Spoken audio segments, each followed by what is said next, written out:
네, 반갑습니다. 무지개건강 박쌤입니다. 구독자님들 또 한 주는 어떻게 보내셨나요? 오늘 아침 신문에 보니까 또 뭐 코로나 확진자들과 독감 환자까지 늘어서 뭐 한 3배 정도의 국민들이 또 이렇게 예년에 비해서 3배 정도의 국민들이 또 감기에 감염이 됐다는 얘기를 또 들었습니다. 중요한 것은 감기 바이러스 종류만 해도 300가지가 넘어가거든요. 지금까지 밝혀진 바이러스만 해도 300여 가지가 넘어가기 때문에 그 바이러스들에 의해서 감염이 되면 감기는 올 수밖에 없는 겁니다. 또 그것이 왜 그러면 그렇게 자꾸 감염이 되느냐? 또 내 면역 체계가 또 트레이닝을 할 수 있는 기회가 아닌가라고 또 개인적으로 생각을 해보고요. 결국은 이런 전염병 시대가 도래했고 지금 생물학자들이 계속 많은 책을 과학 코너에 가보면 서점에 가서 과학 코너에 가보면 많은 생물학자들이 얘기해 놓은 전염병 시대가 도래할 것이다. 이제 온난화도 겹치고 뭐 지구 환경 문제나 이런 것들이 생겨서 이제 전염병 시대가 도래했다라고 얘기하는 책들이 상당히 많이 나와 있습니다. 사실은. 그래서 전염병 시대가 도래한다고 한다면 지금 2년 반, 3년 가까이를 겪어보셨지만 코로나 시기처럼 그런 팬데믹이 온다고 했을 때도 결국은 내 면역력이 좋다고 한다면 잘 버텨낼 수 있는 것이고요. 그렇지 못하다고 한다면 또 뭐 목숨이 위험할 수도 있는 상황이 도래하겠지요. 결국 가장 중요한 것은 내 개인 면역력이 아닌가라고 생각을 해보고요. 또 그 면역력을 올리려면 지난 시간에도 말씀드렸지만 몸이 따뜻해야 됩니다. 일단 몸이 따뜻해야 되는 게 가장 키 포인트고요. 그래서 이제 지난 시간에 이어서 아보도로 박사의 면역혁명 책 이제 1장부터 먼저 보기로 할게요. 1장은 이제 사람은 왜 병에 걸릴까라고 되어 있거든요. 61페이지에 보게 되면 치유가 불가능하다고 알려진 질병들 역시 그 원인이 무엇인지 밝혀지지 않았다. 원인이 밝혀지지 않았기 때문에 치료는 대부분 대증요법을 실시한다. 통증이 느껴지면 진통제를, 열이 발생하면 해열제를, 설사를 하면 지사제를, 기침을 하면 진해 거담제를 투약하는 시기다라고 되어 있어요. 자, 원인도 모르는데 어떻게 그 질병을 다스릴 수 있냐는 거죠. 결국은 나타나는 증상을 억누를 수밖에 없다라는 얘기인 거죠. 그래서 이게 되게 슬픈 얘기예요, 사실은. 특히 아토피 아이들, 심한 아이들 보게 되면 어때요? 스테로이드제를 발라서 그냥 피부상 눈에 보이기에는 깔끔하게 보이지만 그 뿌리를 뽑지 못해서 또 올라오고 또 올라오고 그래서 끊임없이 스테로이드 연고를 바를 수밖에 없는 상황이 된다라는 얘기를 하는 겁니다. 아보 박사는. 63페이지에 스트레스는 왜 병을 만들까라는 제목을 가지고 63페이지에 얘기가 돼 있습니다. 그러니까 우리가 왜 병에 걸리는가에 대한 얘기들이 이제 나오는데 과립구는 교감신경이 우위일 때 증가하는데 지나치게 증가하면 몸 안에 있는 다른 세균들과 싸워 화농성 염증을 유발하는 성질이 있다. 또 세균이 없는 곳에선 활성산소로 조직을 파괴한다. 결국 세균들과 싸워내는 무기가 뭐라고요? 우리 면역체계의 활성산소라는 거죠. 유해산소. 그것 때문에 그러니까 스트레스를 많이 받으면 교감신경이 우위를 가고요. 교감신경이 우위를 가면 과립구가 늘어나고 과립구는 세균들과 전투를 할 때 사용하는 무기가 뭐냐면 활성산소라는 얘기예요. 쉽게 풀어 말씀드리면. 그래서 급성 췌장염이나 급성 신장염, 돌발성 난청 등은 너무 무리해서 생기는 질병이다. 무리하게 되면 교감신경이 과잉 상태에 놓이게 되고 과립구가 지나치게 증가하여 조직을 공격하기 때문에 발생하는 질병이다. 결국 병원에 가도 의사 선생님들이 뭐라 그래요? 스트레스 너무 받지 마세요. 스트레스가 만병의 근원입니다. 라고 얘기하는 게 이 교감신경이 우위로 가기 때문에 스트레스를 받으면 과립구가 늘어날 수밖에 없어요. 그리고 활성산소가 늘어나는 거고 그 활성산소들이 우리 세포를 공격하는 메커니즘을 갖고 있다라고 아보도로 박사는 얘기를 하는 거고요. 64페이지에 과립구는 불과 하루나 이틀 밖에 살 수 없는 수명이 매우 짧은 세포다. 과립구의 일생은 골수에서 만들어져 혈류로 나왔다가 마지막에는 점막에서 죽는 것이 정규 루트다. 이 루트를 밟는 과립구가 활성화되면 이곳저곳의 점막이 파괴된다. 그래서 그 파괴된 장기들의 문제가 생긴다. 그것이 질병의 출발이다라고 아보도우르 박사는 얘기를 하는 겁니다. 그래서 고민을 끌어안고 사는 사람에게 과립구 증가에 의한 질병이 많이 발생하는 것이다. 스트레스를 많이 받으면 질병이 많이 생긴다라고 하는 얘기예요. 여기서 중요한 것은 과립구가 교감신경에 좌우되며 세균에 의한 감염증 때문에 증가하는 경우와는 달리 스트레스가 원인되어 단독으로 증가하고 조직을 파괴한다는 구조다라는 거 다시 한번 강조하는 겁니다. 그래서 우리가 스트레스를 많이 받게 되면 문제가 심각해진다라고 얘기를 하는 겁니다. 근데 현대인들은 너무 이제 스트레스를 많이 받죠. 그래서 이제 문제가 되는 건데, 또 이제 68페이지에 보게 되면 소화기관의 활동은 부교감신경의 지배를 받기 때문에 교감신경 긴장 상태에 놓여 있는 첫째 날에는 먹지도 못하는 것이다. 이제 교감신경과 부교감신경은 서로 시소 게임을 하는 거거든요. 교감신경이 올라가면 부교감신경이 떨어지고, 부교감신경이 올라가면 그러니까 교감신경이 좀 떨어지면 부교감신경이 늘어나는 시소 게임을 하는 신경계인데, 결국은 첫날 감기가 걸리면 입맛이 뚝 떨어지는 이유가 교감신경이 올라가기 때문에 부교감신경의 지배를 받는 소화계의 입맛이 사라지게 만든다라는 얘기예요. 이틀 내지 사흘이 지나야 흥분이 완전히 가라앉고 아기도 젖을 먹을 수 있게 된다. 그러면서 점차 목의 주름이 사라지고 통통하게 살이 오르기 시작한다. 아이조차도 그렇다라는 거예요. 우리 인간 어른이든 아이든 다 똑같은 메커니즘을 갖고 있는 거죠. 70페이지에 보게 되면 점막은 감수성이 강하기 때문에 스트레스를 받으면 충격받기 쉽다. 스트레스 때문에 조직이 파괴되면 급성 췌장염, 급성 신장염, 돌발성 난청 등이 발생한다. 점막이라고 하는 것은 좀 광범위한 개념이거든요. 그래서 우리는 그냥 피부는 피부고 점막은 다른 거다라고 생각을 하지만 피부도 포함돼서 전부 다 점막입니다. 점막. 이거 피부도 점막이고요. 입안에 입 대면 어떻게 돼요? 뜨거운 걸 먹었다는 입천장 벗겨질 때 그 살가죽 벗겨지죠? 그것도 점막이에요. 그러니까 입부터 항문까지 피부, 또 각막이라고 부르죠, 눈에. 그것도 점막이거든요. 그럼 방광 안쪽은 또 점막이 아닐까요? 생식기 안쪽은 점막이 아닐까요? 남성의 요도, 그 안쪽은 다 점막이고요. 방광도 그렇고요. 여성은 자궁 질할 것 없이 다 점막이고요. 또 폐 안쪽에 허파과리가 있는 이쪽도 다 점막이고요. 콩팥, 신장 안에 있는 부위도 점막이고요.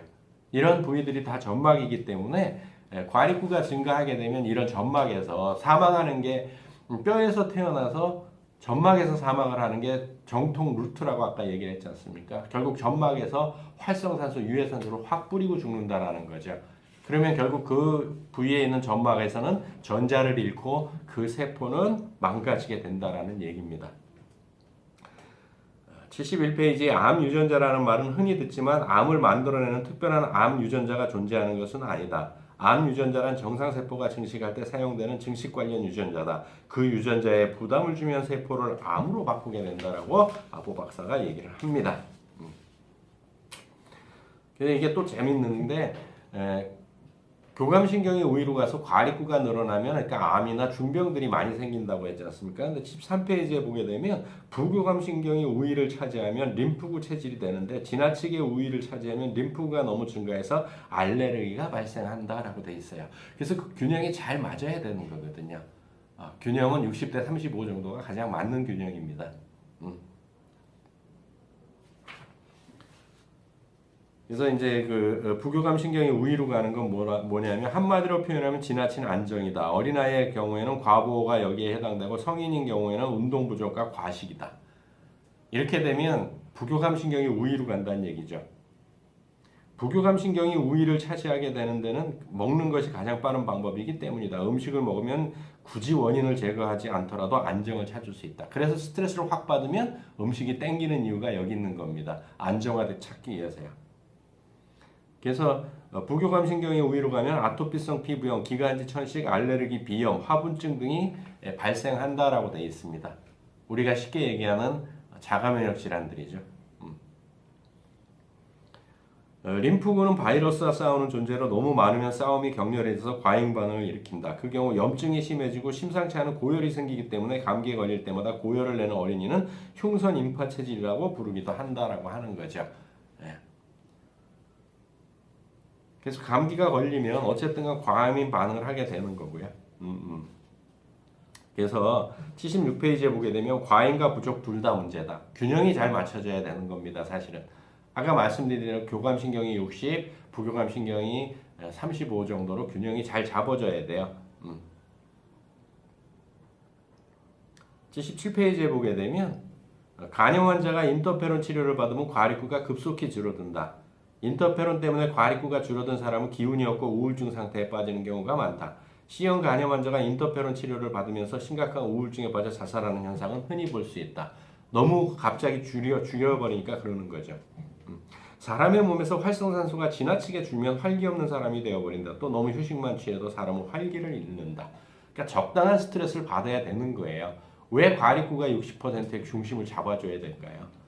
낮에 활동을 할 때는 과립구가 우리 몸을 지배를 해줘야 되는 거거든요. 그렇게 활기차야 뭐 수집 생활을 했든 사냥을 하든 할 수 있는 거거든요. 그러니까 너무 지나치게 정적인 사람들은 부교감 신경이 우위로 가 있고 그런 사람들을 보게 되면 알러지 체질이라고 많이 하죠. 그리고 림프구가 줄어든다라는 것, 그러니까 스트레스를 림프구가 줄어든다는 것은 면역 부전 상태다. 과립구가 너무 올라가게 되면 부교감 신경이 줄어들고 부교감 신경은 림프구를 작동시키는 기전이거든요. 그러니까 면역이 없어지는 상태가 된다는 거죠. 면역 부전 상태가 된다는 거죠. 그래서 대부분의 질병은 림프구를 감소시킨다. 대체로 질병의 80%는 과립구가 증가하고 림프구가 줄어드는 형식으로 발생한다. 반면에 림프구 과잉으로 일어나는 질병은 전체의 2에서 30%다. 과립구 증가, 림프구 감소로 발생하는 질병이 압도적으로 많다. 결국은 압도적으로 스트레스를 받고 산다라고 보시면 됩니다. 그래서 뭐 교감신경을 자극하는 물질이 아드레날린, 노르아드레날린, 뭐 도파민 이런 물질이라는 거고요. 이런 것들이 늘어나면 이제 과립구가 쭉 증가하는 거죠. 결국 그런 것들은 뭐예요? 스트레스 상황이다라는 얘기예요. 그래서 이제 약을 먹으면 이제 이렇게 된다라는 얘기가 나오는 거거든요. 그러니까 약을 먹고 증상이 완전히 가라앉으면 환자는 그것으로 편안해질 수 있을지 모르지만 치유 반응도 막았기 때문에 근본적으로 치유된 것이 아니라 질병이 만성화되어 버린다. 그러므로 증상을 가라앉혀주는 약물이 반드시 좋은 것은 아니라는 점을 기억하기 바란다. 저희 구독자님들도 이거는 정말 기억을 하셔야 됩니다. 필요할 땐 약을 드셔야 되지만 약이 능사가 절대 아니라는 얘기예요. 그래서 약물 만능주의가 완전한 치료를 막고 있다. 그래서 소염진통제는 수포용 약에도 사용되듯 열을 식히기 위한 약이다. 그렇다면 어떤 식으로 열을 식히는 것일까? 그것은 혈류를 막는 것이다. 피를 차단한다는 얘기예요. 근데 낫을 내면 피가 그 세포에 가야 나을 수 있는 거거든요. 그래서 질병이 나을 때는 부교감 신경이 있고로 안정신경이 갑자기 활발하게 활동하기 시작하면서 불쾌한 증상이 나타난다. 그러니까 나으려면 아파야 낫는 겁니다. 그래서 서점에 가서 건강 쪽 보면 어떻게 돼 있어요? 아파야 낫는다라는 책도 있죠. 암도 마찬가지고 모든 질병이 다 똑같아요. 아파야 나을 수 있습니다. 아프면 아프다는 얘기는 부교감 신경이 우위로 갔고 림프가 증가한다는 얘기거든요. 그래서 이제 이 장은 이제 암도 두렵지 않다. 암은 면역이 극도로 억제된 상태에서 발생하는 질병이다. 면역이 철저하게 억제되는 스트레스가 배경에 깔려 있으며 교감신경 긴장 상태가 지속되며 과립구가 증가하고 림프구가 감소하는 패턴에 빠지는데 바로 그것이 원인이다. 따라서 교감신경의 긴장을 일으키는 스트레스를 제거하고 부교감신경을 활성화시키면 반드시 치유되는 질병이다라고 아보도르 박사가 얘기를 하네요. 근데 우리는 어떻게 생각을 합니까? 많은 매스컴이나 뭐 TV 이런 데서 뭐 떠들었고 신문에도 나오고 또 뭐 그런 건강 프로에서 의사 선생님들도 얘기하시고 하니까 암 이꼬르 사망이라는 공식에 우리 프레임이 갇혀 있는데 세계적인 면역학자인 아보도르 박사는 그렇게 얘기를 하시네요. 교감신경을 좀 스트레스를 낮추고 부교감신경을 좀 활성화시키면 암도 치유될 수 있는 질병이다라고 이제 얘기를 하신 겁니다.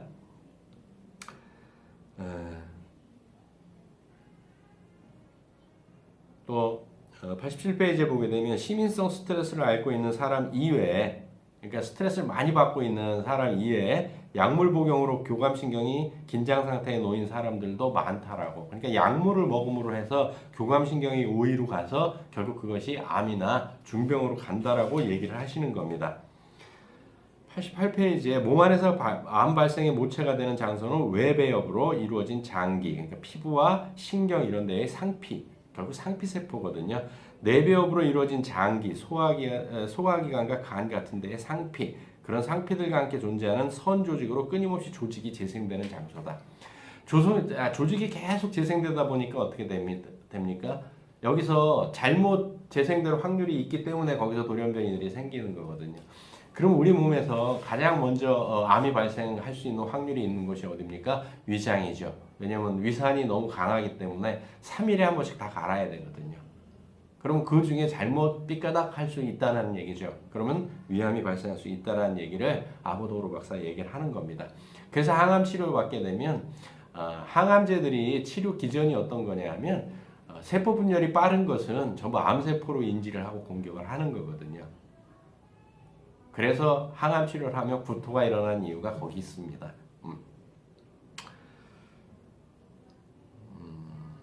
과립구가 내보내는 활성산소에 노출된 경우가 많기 때문에 활성산소가 증식 유전자에 충격을 주어 암 발생을 촉진시키는 것이다 라고 되어 있어요. 그러니까 결국 스트레스를 줄여야 되는 거예요. 또 면역부전 상태도 암이 발생하기 쉬운 요인이다. 면역부전에는 선천적인 면역부전과 후천적인 면역부전이 있으며 면역부전 상태가 몇 년에서 몇십 년 정도 계속되면 대부분 예외 없이 암이 발생한다라고 되어 있어요. 그러면 면역부전 상태가 안 되려면 어떻게 하는 게 가장 좋냐면 몸을 따뜻하게 하는 겁니다. 몸을 따뜻하게. 면역부전 상태가 오랫동안 이어지면 스트레스 등으로 과립구가 증가하여 상피세포가 암이 될 가능성이 높아지고 암이 발생할 징조가 보였을 때 암으로 변한 세포를 죽인 림프구가 부족하거나 허약한 경향이 나타나는데 그 결과 암이 발생한다.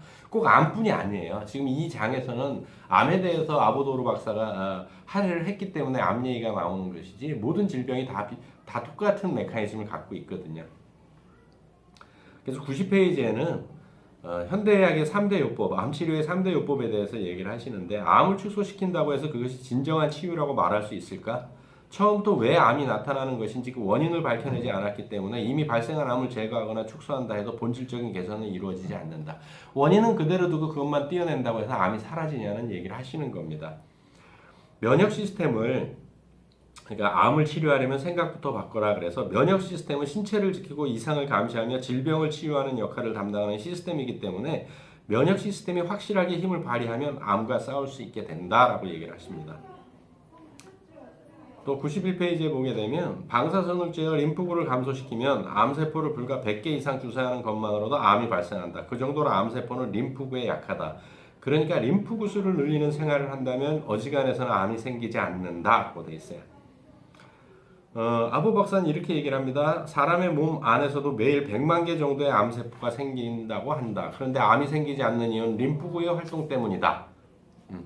100만 개의 암세포는 참깨 하나 정도의 크기랍니다. 이게 모든 인간한테 생긴다라는 거예요. 100개가 아니고 100만 개가 생긴다라는 얘기예요.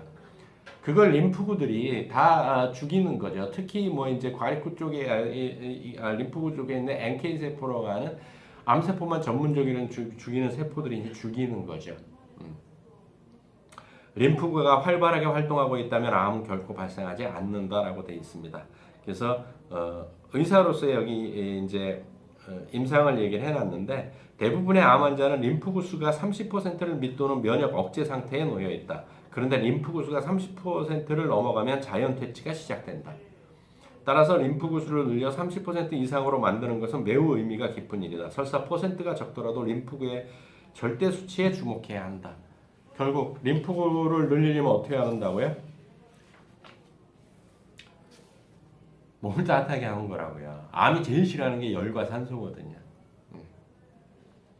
그래서 암을 치유하는 4가지 조건 그래가지고 이제 얘기를 합니다. 97페이지에 림프구를 증가시키면 암 치료를 받는 환자 자신의 심리 상태가 매우 중요하다. 암은 조건이 갖추어지면 자연히 퇴치되기 때문에 결코 절망할 필요가 없다라고 돼 있어요. 그래서 심리적 스트레스는 교감신경 긴장 상태를 더욱 부추기고 림프구가 증가하기는커녕 암 발생을 촉진시키는 쪽으로 기울어진다. 그거야말로 악순환의 연속이다라고 얘기를 하고요. 4가지 조건은 뭐냐면 생활 패턴을 바꾼다. 암에 대한 공포에서 벗어난다. 면역을 억제하는 치료를 받지 않는다. 받고 있다면 당장 그만둔다. 적극적으로 부교감신경을 자극한다라고 여기 이렇게 네 가지를 딱 제시를 해 놓았습니다. 98페이지에 보게 되면 이제 이렇게 돼 있어요. 그러니까 부교감 신경을 적극적으로 자극한다라는데 이건 어떻게 하면 그런 부교감 신경을 적극적으로 자극하느냐? 부교감 신경은 음식을 섭취하면서 장기를 자극하면 활성화한다. 모든 소화기관의 활동은 부교감 신경의 지배를 받는다. 따라서 몸에 좋으면서 장기의 활동을 적당히 자극할 수 있는 음식, 예를 들면 부드럽게 지은 현미나 야채, 버섯 등을 중심으로 섭취하여 부교감 신경을 자극하는 것이 가장 간단한 방법이다. 자, 보세요. 제가 항상 말씀드렸지만 암 환자 중에 케어가 되는 분들은 어떤 분이 암을 이겨낸다 그랬어요? 기억 못 하시겠지만 음식을 끝까지 먹는 분들이 암을 이겨냅니다. 자, 음식을 먹게 되니까 어때요? 물론 이제 좋은 음식을 먹어야겠대요. 아부 박사가 얘기했듯이 현미밥이라든지 버섯이라든지 뭐 이런 얘기들을 채소 위주로 얘기를 한 거죠. 야채나 채소 이렇게 얘기를 한 겁니다. 그렇게 되면 부교감 신경이 오히려 가고 림프가 늘어납니다. 면역이 올라간다라는 거예요. 그런 사람만이 이겨낼 수 있다라는 거죠. 또한 부교감 신경은 혈류와 연결되어 있기 때문에 혈액순환을 좋게 해주는 행동도 부교감 신경을 활성화시켜준다. 따라서 가벼운 체조나 목욕, 산책을 가능하면 적극적으로 해야 된다. 예. 하여간 뭘 붙잡고라도 걸으셔야 됩니다. 혈류를 증가시켜야 됩니다. 예. 몸을 움직이면 반드시 혈액순환이 촉진된다. 질병을 고치고 싶다면 매일 조금씩이라도 운동해야 한다라고 못을 박아 놓으셨어요.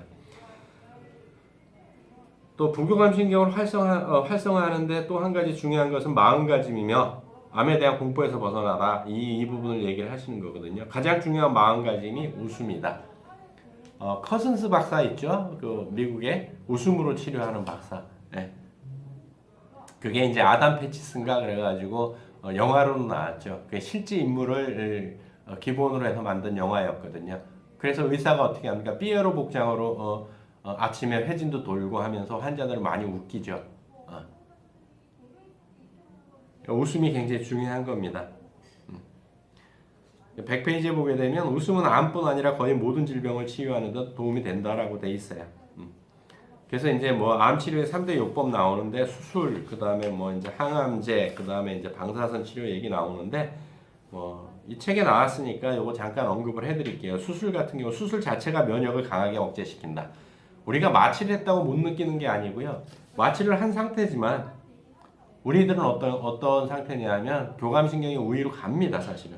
우리의 몸은 외상을 받거나 화상을 입으면 맥박이 빨라지는데 조직이 파괴되면 교감신경이 강한 긴장 상태에 놓인다는 사실을 알려주는 현상이다. 그래서 교감신경이 우위로 가니까 과립구가 늘어나고 활성산소가 늘어난다는 얘기예요.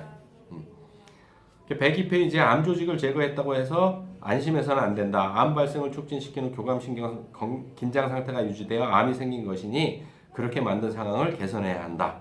네. 또 항암제 치료를 하면 환자는 한결같이 바짝 야인다. 면역 시스템이 억제되기 때문이다. 결과적으로 암은 작아지지만 그 이후에 암과 싸울 힘 역시 잃는 것이다 라고 돼 있어요. 암이라는 조직 역시 재생을 되풀이하는 조직이다. 항암제는 조직의 재생을 막는데 암뿐 아니라 몸 안의 모든 재생 조직의 세포 분열을 막는다. 따라서 항암제를 사용하면 피부가 거칠어지고 머리카락이 빠지거나 침이 마른다. 장기의 상피 세포도 충격을 받아 설사하는 환자도 늘어난다라고 돼 있어요. 네. 좋은 점과 나쁜 점이 같이 있는 거죠. 또 이제 항암제를 복용하면 조직 분열이 억제되기 때문에 암이 커질 수 없다. 근데 정상 세포도 면역 세포도 억제된다라는 얘기를 하시는 거고요. 그래서 항암제는 암 세포를 대상으로 공격하는 것이 아니라 신진대사라는 신체의 자연스러운 모든 활동을 억제하고 그 결과 암의 활동도 억제되는 것이다. 그렇기 때문에 체력이 점차 떨어지며 치유 능력도 떨어진다. 그러니까 이거 어떻게 해야 되겠습니까? 뭐 되게 슬픈 얘기들이죠, 사실은. 네. 이제 방사선 치료가 나오는데 방사선 치료도 면역 억제 현상을 일으킨다라고 돼 있어요. 121페이지에 보게 되면 방사선을 조사하면 암 조직과 함께 주변의 정상 조직도 죽고 그 자극에 의해 교감신경 긴장 상태가 되어 과립구가 생산된다. 나아가 골수세포나 면역 조직이 상처받는 경우 림프구의 생산 자체가 억제되면서 방사선 자체가 암 촉발을 촉진시킨다라고 돼 있어요. 그러니까 되게 이제 슬픈 얘기죠, 사실은. 그래서 암의 자연 퇴치와 연결되는 치유 반응이 시작되면, 그러니까 이렇게 3대 요법이 아니고 자연 퇴축을 그러니까 부교감 신경을 오히려 끌어올려서 면역력이 활성화되면 이런 얘기입니다. 일주일 정도는 누워 지낼 수밖에 없을 정도로 고통스러운 증상이 계속 이어진다. 그 후 림프구가 증가하여 암이 퇴치되기 시작한다. 그러니까 굉장히 아파온다는 얘기예요. 그러니까 그걸 못 참고 다시 병원을 가는 거죠, 사실은. 이 치유 반응은 방종양증후군으로 암 환자의 치유 과정에서 반드시 나타나는 반응으로 예전에는 잘 알려져 있었다. 그런데 항암제를 사용한 후 이 반응이 나타나지 않게 되면서 잊혀져 버렸다. 그러니까 옛날에는 있었는데 이제 항암제 때문에 잊혀졌다는 얘기죠. 그래서 124페이지에 온열요법이 암에 효과가 있을까? 그래서 암세포는 열에 약하기 때문에 온열요법을 실시하면 효과가 좋다고도 한다. 물론 그렇게 이해하는 것도 하나의 방법일 수 있다. 중요한 것은 열이 나면 림프가 싸울 수 있는 환경이 갖춰졌다는 것이다. 감기에 걸려도 림프가 바이러스와 싸우기에 높은 열이 난다. 그러니까 몸을 따뜻하게 평상시에 몸을 따뜻하게 하면 어떤 일이 일어난다고요? 암 발생 확률이 상당히 낮출 수 있다라는 얘기죠. 125페이지는 암에 쉽게 걸리는 방법도 있다 해갖고 암에 잘 걸리는 방법을 또 열거를 하셨어요. 지나칠 정도로 의욕이 넘치는 사람이나 사소한 일에 잘 얽매이는 사람처럼 자신을 교감신경 긴장 상태로 몰아가는 성격을 가진 사람들이 암에 걸리기 쉽다. 126페이지 어떤 단일 유전자가 암을 발생시키는 것은 결코 아니다. 또 평소에 몸이 조금만 상태가 좋지 않아도 약물을 복용하는 사람들이 암에 쉽게 걸린다. 또 여기 이제 되게 상식을 깨는 얘기가 나오거든요. 127페이지에 암이 전이되는 것은 암이 악화되는 것이 아니다라고 해가지고요. 전이가 나타나는 것은 암이 낫는다는 신호이니 그럴 때일수록 희망을 가지고 4가지 조건을 실행해야 한다라고 세계적인 면역학자가 책에다가 해놨습니다. 후쿠다 의사는 림프가 증가하기 시작했을 때 전이를 일으키기 쉽다는 사실을 밝혀냈다. 전이는 암이 악화되는 것이라기보다는 암이 림프구의 공격을 받게 되자 살아남기에 이곳저곳으로 흩어지는 상태다. 저는 개인적으로 전이라는 거 없다라고 생각을 하거든요, 솔직히. 암이 전이되었을 때는 우선 림프구 수를 조사해 보아야 한다. 림프구가 증가하고 전이가 발생했다면 몸의 치유 능력을 발휘하여 암을 공격하고 있다는 증거다. 한편 면역력이 증가하여 암이 고통을 받고 있을 때 일시적으로 종양 마커가 상승하는 현상도 나타난다는 사실을 알아두어야 한다. 여기에 속아서 어떻게 합니까? 다시 항암 치료를 또 한다는 거죠. 암은 재생하는 세포다. 노인의 몸은 세포 조직의 재생이 매우 느리기 때문에 암세포의 재생도 당연히 느린다. 그래서 사실은 나이 먹었을 때 암이 발생하는 겁니다. 누구나 나이 먹으면 암이 발생할 수 있어요. 왜? 더디게 죽을 수 있어요. 그렇게 심각한 타격을 안 미치거든요, 사실은. 그래서 129페이지에 70에서 90세에 암이 발견되었다면 부담이 많은 치료 대신 암의 자연 퇴축을 촉진시키는 생활을 하는 것이 가장 바람직하다라고 세계적인 면역학자가 얘기를 하시네요. 또 130페이지에 이제 암 검진에 대한 얘기가 나오는데 암 검진을 실시하는 집단 쪽이 그렇지 않은 집단보다 암 발암 비율이 훨씬 높다는 논문이 제출되었다라고 되어 있어요. 그러니까 암 치료를 받을 경우에도 아보 박사는 어떤 얘기를 하냐면 림프구의 증감 상태를 반드시 확인해라. 림프구가 증가하면 살 확률이 그만큼 높다는 얘기인 거죠. 또 암이 발견되었다면 암이 생긴 부분의 혈류를 증가시키는 체조가 큰 도움이 된다. 그래서 따뜻한 물로 혹은 열을 가해주는 것도 상당히 좋습니다. 또 138페이지에 암 마커의 상승은 암이 커졌을 때만의 지표라고 단정 지을 수 없다. 4가지 조건을 실천하면서 면역력이 상승하여 암세포가 파괴되기 시작했을 때도 암 마커가 상승할 수 있으니 암 마커가 종양 마커에는 얽매일 필요 없다라고 되어 있어요. 면역력이 상승하면 암의 지름이 확대되더라도 중심부는 괴사하기 시작한 경우가 많기 때문이다라고 이제 아보 박사는 얘기를 합니다. 그래서 정말 중요한 거는 그렇다고 현대의학을 무시하라는 말씀은 절대 아니고요. 내 몸을 세상에서 가장 많이 아는 사람은 내 자신입니다. 2분, 3분 상담을 해갖고 의사 선생님들은 무시하는 게 아니고요. 2, 3분 상담을 해서 나의 모든 상태를 어떻게 다 파악할 수 있겠어요? 수치요? 수치만 가지고는 다 이해할 수 없는 게 우리 인체라는 신비한 인체거든요. 그래서 또 이번 주는 면역을 끌어올리는 생활 방법 중에 하나인 몸을 따뜻하게 하는 생활로 온 가족의 건강을 돌보는 한 주가 되었으면 좋겠습니다. 다음 주에 또 만나 뵙도록 하겠습니다. 수고하셨습니다.